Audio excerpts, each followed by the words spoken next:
ভাই আনারস কিনতে আসছেন, কেমন দাম দেখছেন?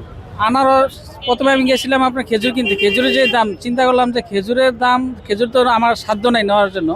এখন আসছে আনারস কিনতে, এক একটা আনারস 40 টাকা 50 টাকা করে পার পিস, যেটা আমরা 20 টাকা করে রোজার আগেও আমরা খেয়েছি। এভাবে হলে তো আমরা কি করবো? একজন জিনিস কত টাকা দেখছেন? 20 টাকা জিনিস হয়ে গেছে 40 টাকা 50 টাকা।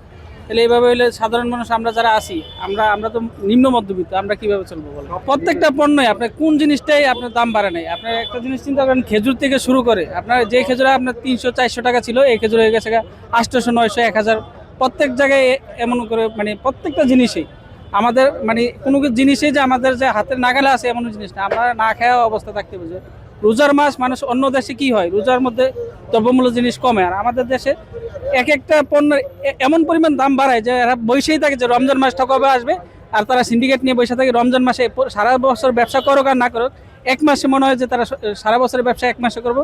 এই চিন্তা ভাবনা থেকে তারা এই ইয়াগুলো করতেছে। আসলে আমি আসছিলাম খেজুর নেওয়ার জন্য, অনেক দূর থেকে আসছি যে খেজুর নিব। খেজুরের যে অবস্থা, যেটা নর্মালি 500 টাকা খেজুর ছিল, এটা এখন 800 টাকা কেজি। এখন খেজুর না নিতে পেরে এখন আমি আনারস নিলাম। বিষয়টা হচ্ছে, বর্তমান সরকারের কাছে আমাদের একটাই আবদার যে দেশের বাজার নিয়ন্ত্রণ করা।